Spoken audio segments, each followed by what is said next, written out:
Mrs. Kraft is Daft. Chapter 2. No more Mr. Nice Guy. We had to walk 1,100,000 miles to the all-purpose room for this surprise assembly. I don't know why they call it the all-purpose room because you can't use it for bungee jumping. Our principal, Mr. Klutz, was up on the stage with our vice principal, Mrs. Jaffe, and our school counselor, Dr. Brad. They're usually smiling and giving us high fives when we walk in for an assembly, but not this time. All three of them had on mean faces. "What's up with them?" I whispered to as we sat down. "It looks like they got up on the wrong side of the bed," whispered Andrea. "What difference does it make which side of the bed you get up on?" I asked. "It's just an expression, Arlo," said Andrea, rolling her eyes. "She calls me by my real name because she knows I don't like it." "Maybe somebody died," whispered Ryan. Mr. Klutz, Mrs. Jaffe, and Dr. Brad were all wearing t-shirts that said Boggs on it. "What do you think Boggs stands for?" whispered Neil the nude kid. "Big ostriches go slow," guessed Ryan. "Boring old geezer society," guessed Michael. "Body odor gets stinky," guessed Alexa. "Be on guard." I didn't get the chance to finish my sentence because Mr. Klutz held up his hand and made the shut up peace sign. Miss Jaffe tapped on the microphone. Everybody stopped talking. It was so quiet.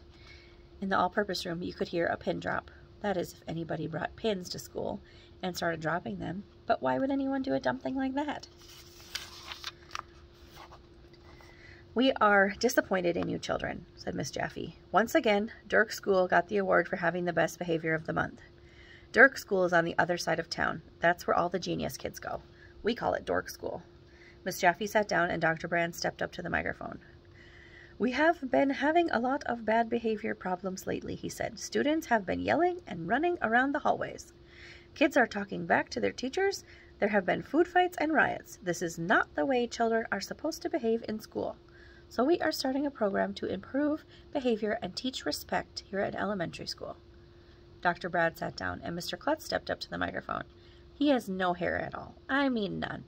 Mr. Klutz's head is really shiny. They could use it to signal ships that are lost at sea. "Boggs stands for behave or get suspended," said Mr. Klutz. "I've tried to be kind to you children, but it didn't work.